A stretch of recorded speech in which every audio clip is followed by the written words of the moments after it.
अवधूत चिंतन श्री गुरुदेव दत्त श्री स्वामी समर्थ. धनत्रयोदशीच्या दिवशी, धनतेरसच्या दिवशी 13 दिवे आपल्याला लावायचे आहे. हे 13 दिवे लावल्यामुळे 13 पटींनी लाभ आणि पुण्य आपल्याला मिळत असतं. हे बघा, धनत्रयोदशी हा दिवस खूप महत्त्वाचा आहे. हा दिवस कसा साजरा करायचा आहे, काय काय सेवा करायची आहे, कशी पूजा करायची आहे, याबद्दलची माहिती मी तुमच्यासोबत शेअर केलेली आहे. आणि धनत्रयोदशीच्या दिवशी आर्थिक अडचणी दूर होऊन घरामध्ये भरभराटी राहू यासाठी आपल्याला धन्वंतरी देवतांची आपल्याला पूजा करायची असते. या दिवशी सगळेजण अगदी मनोभावे पूजा करतात आणि या पूजेसह आपण जर काही सोपे उपाय केले तर धनासंबंधीच्या ज्या अडचणी आहेत ते आपण दूर करू शकतो. अगदी सोपे उपाय आहे. मला बऱ्याचशा कमेंट येतात की ताई, आमच्यावर खूप कर्ज झालेलं आहे, कोणाकडे पैसे अडकलेले आहे, त्यानंतर नोकरीमध्ये प्रमोशन होत नाही, धंद्यामध्ये तोटा होतोय, नफा होत नाही. अशा धनासंबंधी कुठल्याही गोष्टी असतील, समस्या असतील, अडचणी असतील तर त्या दूर करण्यासाठी धनत्रयोदशीच्या दिवशी तुम्हाला 13 पटीने लाभ मिळवण्यासाठी तुम्हाला हा उपाय करायचा आहे. सर्वात महत्त्वाचं म्हणजे हा उपाय आपल्याला संध्याकाळी करायचा आहे. धनत्रयोदशीच्या दिवशी म्हणजे उद्या शुक्रवारी आपल्याला हा उपाय संध्याकाळी करायचा आहे. 13 दिवे लावायचे आहे. 13 तुम्ही पणत्या लावू शकतात, कणकेचे दिवे घेऊ शकतात, मातीचे दिवे घ्या, कुठलेही घ्या, हरकत नाही. 13 दिवे लावायचे आहे. त्यामध्ये तुम्हाला मोहरीचं किंवा तिळाचं तेलच वापरायचं आहे. प्लीज तूप चालेल का असं विचारू नका, कारण तेच सांगितल्यावर परत तेच प्रश्न विचारले जातात. म्हणून मी आधीच सांगते, मोहरीचं तेल किंवा तिळाचं तेलच वापरायचं आहे. आपण जी लांब वात असते तर त्या 2 वाती मिळून 1 वात, जसं आपण दिव्यामध्ये लावतो, सिंगल वात नाही, 2 वाती मिळून 1 वात लावायची आहे. ठीक आहे, असे तुम्हाला 13 दिवे बनवायचे आहे. आता हे 13 दिवे कसले कसले प्रतीक ते मी तुम्हाला सांगते. तर या 13 दिव्यांमध्ये गणपती, कुलदेवी, लक्ष्मी माता, धन्वंतरी देवता, कुबेर भगवान, तुलसी माता, गोमाता, यमदेवासाठी, त्यानंतर पाण्याजवळ जलदेवांसाठी, गॅसजवळ अग्निदेवतांसाठी, पितरांसाठी, चित्रगुप्तांसाठी आणि मुख्य दरवाजाजवळ आणि यासोबतच तुळशीजवळ आपल्याला हे दिवे लावायचे.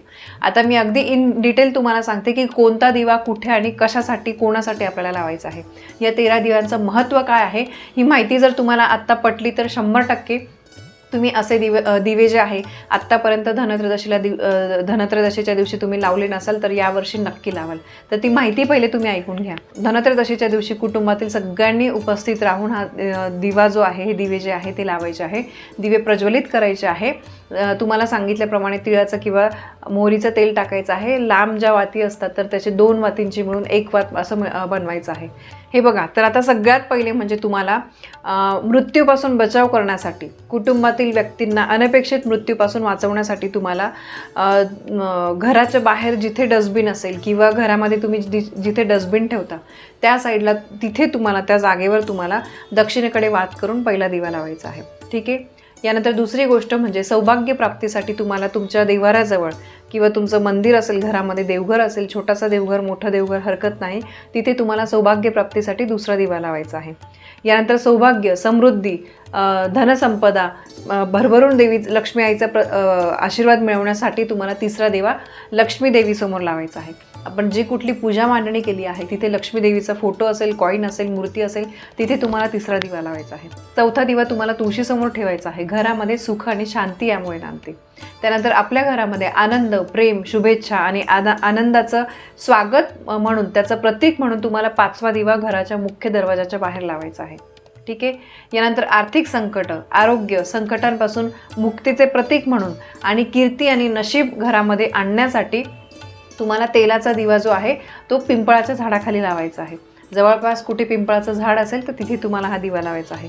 यासोबतच परत देवाराजवळच तुम्हाला एक 7वा दिवा लावायचा आहे.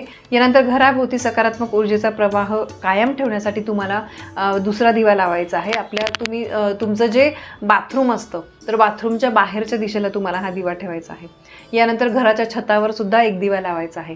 आपल्या घराचं संरक्षण म्हणून तुम्हाला घराच्या छतावर 2 दिवे लावायचे आहे. ठीक आहे, 1 नाही 2 दिवे लावायचे आहे. यानंतर घरामध्ये आनंद पसरवण्यासाठी तुम्हाला तुमच्या घराची जी खिडकी आहे तर तिथे एक तुम्हाला दिवा लावायचा आहे. 12वा दिवा तुम्हाला सणाची भावना साजरा करण्यासाठी, तुमचं छोटीशी बाल्कनी असेल, टेरेस असेल तर त्या ठिकाणी तुम्ही दिवा लावू शकतात. आणि यासोबतच मी जे घराच्या गच्चीवर बोलली की वरती तुम्ही दिवा लावू शकतात, तर तो तुम्ही तुमच्या गॅलरी किंवा टेरेसमध्ये लावला तरी हरकत नाही आहे.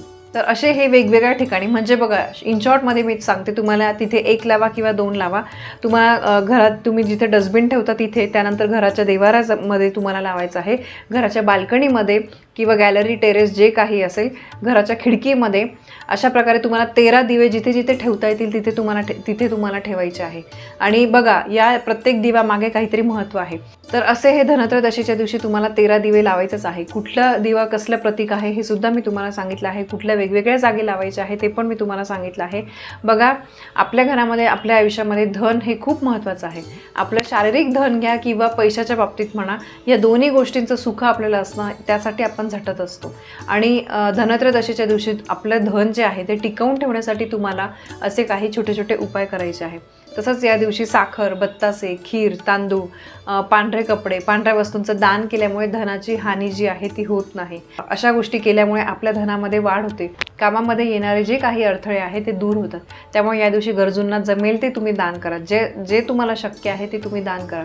अन्नाचं दान करा, वस्त्राचं दान करा, हरकत नाही. तसंच या दिवशी सगळ्यात महत्त्वाचं म्हणजे घरामध्ये वादविवाद, भांडणं टाळायचे आहे. घरामध्ये शांती, सकारात्मकता जेवढी तुम्हाला ठेवता येईल तेवढं तुम्हाला ठेवायचं आहे. कारण जिथे शांतता आहे तिथेच माता लक्ष्मी वास करते. अशांतीच्या ठिकाणी अलक्ष्मी वास करते.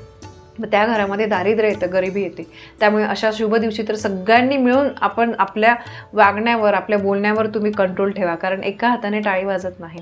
भांडणं जे आहे ते एक काहीतरी बोलतं, दुसरं बोलतं, कुठे ते थांबतच नाही. तर त्यामुळे आपण स्वतः आपल्या घराची काळजी म्हणून, काहीतरी सणवार आहे म्हणून शांतता घरामध्ये ठेवण्याचा सगळ्यांनी प्रयत्न करा.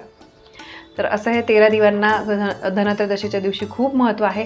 तुम्हाला नाही सगळीकडे लावणं जमलं तरी चालेल, पण तुम्ही देवाराजवळ हे 13 दिवे लावा, पण न विसरता लावा, न चुकता लावा. या 13 दिव्यांना धनत्रयोदशीला खूप महत्त्व आहे. तर ही एक अतिशय महत्त्वाची माहिती मला तुमच्यापर्यंत पोहोचवायची होती. माहिती आवडली असेल, व्हिडिओला लाईक करा, शेअर करा, कमेंट करा. पुन्हा भेटूया अशा एका नवीन माहितीसोबत. तोपर्यंत श्री स्वामी समर्थ.